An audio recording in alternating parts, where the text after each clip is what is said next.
If you're frustrated because I haven't answered your question, well, join the line. I'm sure there's about 1,000 questions I haven't answered. As Tanner and I were talking, every question will bleed out into like 5 to 10 other questions.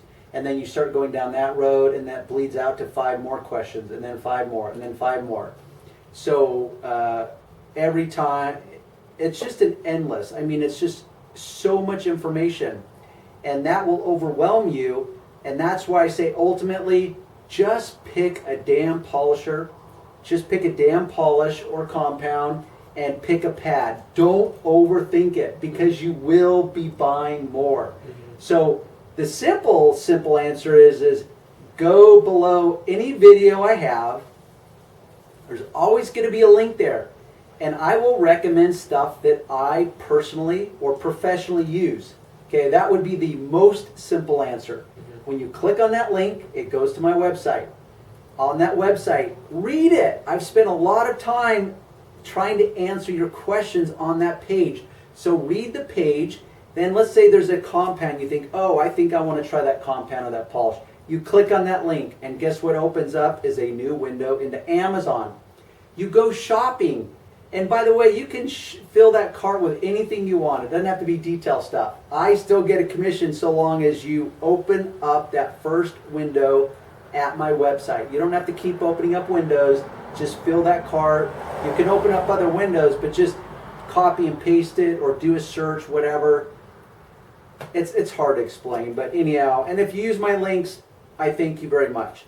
So, what was your question? So there's 25 pads in there, 20 pads looks like, and I asked him, you have so many pads there, do you have one go-to, or do you use every single different pad for a different situation? So for example, to answer a couple of those questions, the reason I carry multiple pads for one is because if I wear out a pad in the moment, I want to have a backup. Okay. So that's the simple answer for that. But because, and in my world, I'm constantly testing out products, so a lot of these will be backup. So like, let's say I have a good moment where the stars have aligned, it's not all windy out there, I know Johnny customer's not going to come out and bug me, and I think, hey, maybe I can capture a video in the moment, and I want to test out this new pad, so I keep a lot of crap with me. Okay. So right here is 3 different types of wool pads. Like this is 100% wool. Actually, these are both 100% wool versus a synthetic and wool blend. This is a synthetic wool pad. Okay. Here is a firm, what's called, I think, a waffle now. I don't remember what they call this. See, I've been in the industry almost 30 years and I don't even know. You know why? Because I don't care. Because I know what works and what doesn't. And I know that, by the way, a pad like this versus this one, which is a Scholl's, and this has all these cross-cut sections in it, I know that 99% of the people that, let's make it even more significant. I could polish this car and do half with this pad and half with this pad, and I could line up 1,000 detailers, and I bet not a single one would be able to prove to me precisely exactly which is the difference. Mm-hmm. Part of that would suggest that because of my skill set that I know how to tweak it and finesse it, and that's what we were talking about before, is like I can take any pad, any compound you throw at me, and I can produce results. Mm-hmm. I will learn pretty quickly my limitations of those products that you gave me, but that's where experience comes in. But I know that I could do this car half and half, and I would say, okay guys, you're such experts, you tell me which pad works best. I think it's this side, Darren. I think that side you did with that pad, and this side you did this pad. It's like, really? What if I told you it was the opposite? Yeah. Oh, there's no way. I know that this pad, it leaves gouges. It actually gouges. Like, really? Well, if it does, then how come you couldn't tell? Yeah. So there's just, my point is there's so much BS and hype in the industry. Yeah. It makes my head want to explode. Hence the blood pressure as you sense it in my voice. This is the point where my wife would step in and say, hey honey, your pill, take your pill. So pads. So here we've got different pads, and there's a guy out there, if he's watching, he'll recognize this pad, which I've gone on about it, which he doesn't seem to respond to, which whatever. I buy him, I pay for him. There's no product endorsement there, but it's a good pad. This is a good pad. This is a good pad. They're just different. But can you get different results? They have different pros and cons to them. One will wear out quicker than the other. One will kind of gum up quicker than the other. So those are the nuances that you have to respond to as you realize it's like, oh, you know what? I really don't like trying to clean this pad, which I actually don't like trying to clean this pad. Do you use all these pads in your pad washer or your... Yes, the pad washer is a simple way to clean your pad. The problem is when you introduce water into these foam pads, it will then change kind of the structure or the chemical equation of these polishes. And yes, we have Americana Global, their IAT. So right here it says diminishing compound technology. Okay, what does that mean? Diminishing, I know what diminishing means. It goes from this to that. Okay, compound technology. Okay, the suggestion is there, but what's it called? IAT. There's, isolated abrasive technology. So this abrasive technology has been isolated. Okay, what's it been isolated from? Who the hell knows? But it sounds cool, right? IAT, 1500. Woo, that's impressive. Not only is it isolated abrasive technology, but it's also diminishing compound technology. So right there, it's kind of a contradiction. Which is it? He's just put two labels to this compound. See how I've just probably confused you, right? Yeah. Because I'm confused. Yeah, I think it's a bad marketing strategy because it makes me not want to buy that when they make it confusing like that, to be honest. I agree. Which I look at that and I think, WTF, what were you thinking? Yeah. So, but once again, it doesn't matter. It may actually be a very good compound. That's where I have to experiment. That's why I say don't overthink it. Follow my lead. If you say I suck, that's fine. You're entitled to say Darren sucks. Darren, that polish sucks. So my rule is, if I put it this way, if I had to reduce it down to a single compound, what would it be? Menzerna. Okay. Plain and simple. If you wanted to keep it ultra simple, Menzerna. But Menzerna has about 30 different polishes. Okay, that was a little bit of a hyperbole. They probably have 15. I'd be willing to bet they seriously have 15. So I have, like, this is FG, which stands for fast gloss, versus slow gloss. I want slow gloss because I would prefer the gloss to rise slowly versus fast. Once again, I'm just being a smart ass. So this is FG 400, but they have a little scale here that shows you high performance compound versus a low performance compound. See how you can mock the industry at every step of the way? Yeah. It's like, ooh, high performance. Well, it must be good. It's high performance. It just told me so, right? You gotta find the bottle that says low performance. Exactly. What if I want the low performance? Because Johnny Customer, he's not willing to pay for high performance. Therefore, I need some low performance compound. It's when I put it that way, it sounds absurd, right? Yeah. But yet, how many people are standing there and looking at these labels? And how many people, like the company, are going to respond and say, yeah, you know, there's so much hype in this industry, but guess what? It works. You know why? Because people what's being engineered out of society is critical thinking. And you and I played that game up there, right, with the clay bar. They're like, yeah, but would you have to wash it again? It's like, well, you tell me. Apply some critical thinking, and you came up with the proper answer, which was, well, if it was dirty enough, then I would. Exactly. So what you did is you took in the data of the moment, and then you came to an appropriate response based on critical thinking.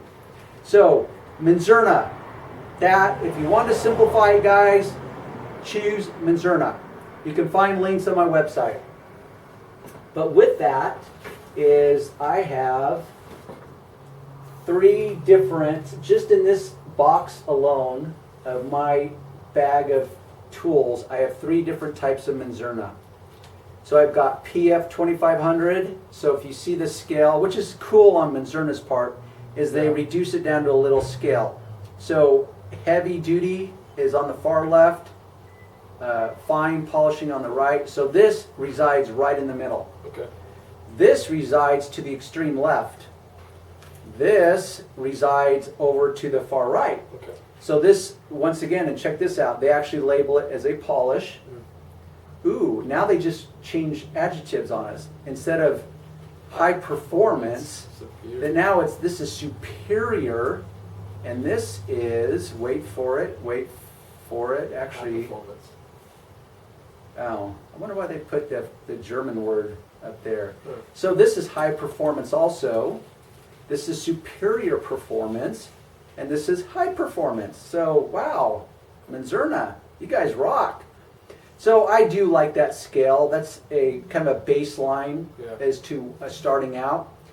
So you just need to understand that there's going to be limitations. If this is heavy duty, it may finish it, meaning it may do the heavy lifting, but it may not really produce the shine that you can finish with. Okay. So you may have to use this first, and then you switch to a polish because that's the rules. Okay. Compounds, heavy lifting, polish to finish up with and produce that, that next level of shine and gloss and perfection.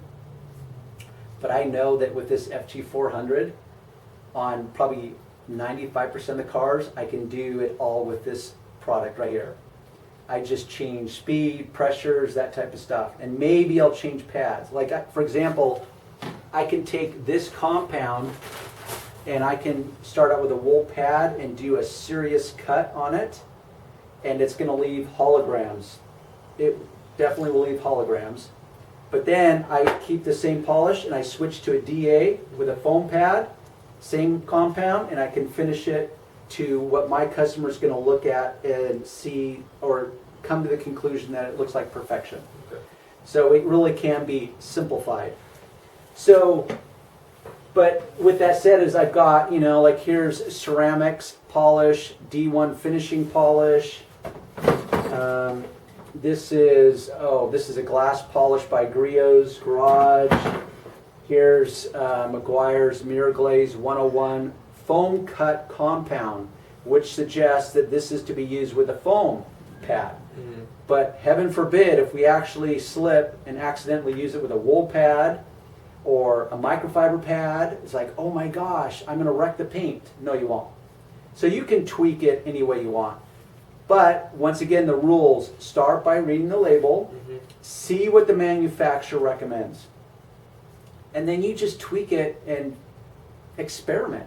I'm a big fan of experimenting. Yes, there's certain risks involved, but really to screw up paint, in my opinion, you would really have to try to screw it up. So does that cause any additional questions to come up?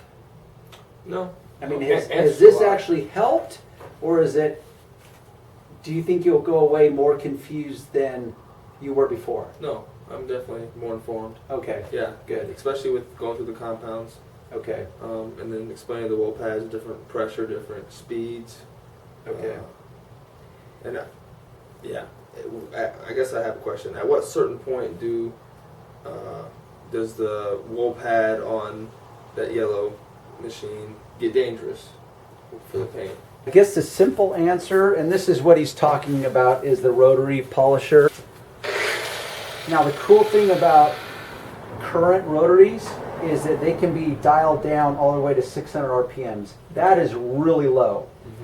Back in my day growing up, you couldn't even find a rotary that started at 1,000. Essentially every rotary started out at 1,200 RPMs. Wow. Not that that's overly fast, it's just that at 600, I mean, that is like so low, it would be hard to damage the paint.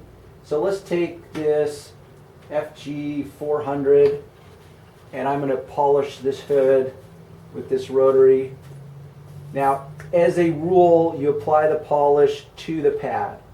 Okay, and everyone talks about seasoning your pad. I don't overthink that. For the most part, I put it right in the middle. Maybe I'll put a blob in the middle, about a quarter size.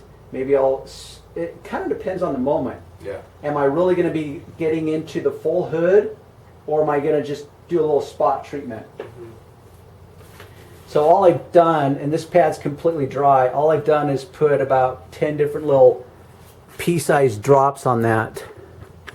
And he asked, at what point does that become dangerous? Well, the simple answer is when you allow it to become dangerous.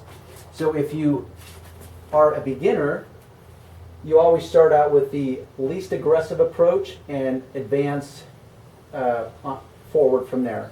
So in this moment, that would mean dialing it down to 600 RPMs, controlling it with both hands, and applying very little pressure. That's 600 RPMs. You can tell it's not even spinning that fast. And I can do this with one hand. Now I am having to control it because every time, because this panel is curved, and because this is spinning in one direction clockwise, it's going to grab based on how I tilt it. It will grab at different places. So based on where the pad is, let me restate that. Based on the positioning and the placement of the pad and where it's actually touching the paint will determine which way it wants to force the buffer in the opposite direction. Because if it's spinning, it's creating friction. So therefore, with that friction, it's going to want to push the buffer the opposite direction because it's grabbing and polishing against, it's creating friction. So every time I move this in the most subtle of ways, it will change the way I have to respond with my hand. Similar to a tire, right? Tires Exactly. on the ground. Exactly. Yeah. Except even more complex because a tire is fixed, meaning it's spinning, but it's basically spinning at a perfect contact patch with the ground. But as you turn the steering wheel, you'll feel it, and then as the bumps in the road will kind of take your tire and want to send it in its own direction. This is similar to that, except more complex because you have a flat surface against another flat surface, and every time you rotate it, based on the axis point of that spinning head, so let's say I tilt it this way versus that way, it's going to affect everything. Point is, as a beginner, you just start out. In fact, someone just wrote in, John Neiman. Okay, John Neiman, because John Neiman asked specifically, okay, some tips on how to start out as a beginner with the Rotary. Well, I just outlined those tips. You start out simple. Yes, Rotary, for example, this plastic trim can easily be burned with a foam pad more than a wool pad. Okay. Like a lot of people don't know that. So if I had this wool pad on here and I'm buffing with it, like that, if I'm buffing with it, I can actually graze this and it's not going to create the same amount of friction or heat that this foam pad would, which is kind of counterintuitive because we know that the foam or that the wool will create more of a cut. But yet, when it comes to hitting trim, it's actually safer than this foam pad is. Interesting. So that's where I practice safe polishing, and normally I would tape this up so I can get right up to that edge. I mean, yes, drive the skills. I could control it because of experience and keep it away, but that's where accidents happen. Accidents are just that. They're unplanned events. Even though you prepare for the worst, accidents still happen. So therefore, that's where risk management comes in. Practicing safe polishing includes taping up these vulnerable areas that can possibly be damaged, because these little edges, the second you get a spinning surface on this edge, the friction on the edge is greatly increased on the edge of anything versus having that friction dispersed over the entire area of that pad. And because this Rotary is only spinning on a single axis point versus a DA that is spinning and oscillating. Yeah. So this is harder to control, but this is where the heavy lifting comes in. And that's what a lot of guys are not being taught, is that you can save a lot of time by doing that heavy lifting with this. But trust me, I get it. It takes more control or more strength to control it. And it is easier to do damage with one of these, but it's also easier to cut to the chase if you do take the time to learn how to use one of these. So for a beginner, I definitely recommend even though I grew up with one of those, I would recommend to any beginner going with a DA, which it spins on an axis but also oscillates, and it makes it safer. So I guess to answer your question, how do you know when you're going to do damage? Really, you control that. The rule is that you keep the pad flat, but let's say you need more cut, you can put it on an edge because it's going to produce greater friction there. But it's also going to produce more holograms or swirl marks or buffer tracks, whatever you want to call them. So if you needed to go up on an edge, like let's say I'm trying to work out a scratch, so I want to go up on an edge like this, which they can't tell in viewer land, but I'm tilting this buffer. So I work this scratch to the point where I feel that it's been worked enough. Now what I want to do is I want to kind of smooth it out or flatten it out. So then I'll go back over it and I'll keep the buffer really flat to reduce the hologramming effect. Now because this is kind of a light blue, holograms are not going to really show up very well on this, which is the good news for a beginner or anyone, because it means less work, less finishing work you're going to have to do. Use between the rule when I use a Rotary I usually keep it between 1,000 to 1,800 RPMs. So I was going to ask, experience professional, you don't go Now, 2,000. I possibly, the only time I possibly working would go over like even 1800 is if I'm on gel coat boat, and gel coat is a lot more very durable material, and so it can handle long time friction. On gel, that's the only necessary time, and I don't 18. And even on the pick coat, I don't really go over 100. That's where I don't have the right fast compound, and know that I have to go that on the speed. Polish. No, though there we just threw it to the hood, and I'm the combat enough experience, and this is because I've used the blue pound that I'm don't worry about the lighter or this running up the work and the roll marks. Don't look holograms and drove here. Paint's gonna, it's not gonna be better than improvement when you first, because I really do be huge image in a good minute. Really didn't kind of dance the gloss away a bit. Really, I just enhance gloss a little. Is that so? Cause any flat decisions? Call further question. Okay, let's. Okay.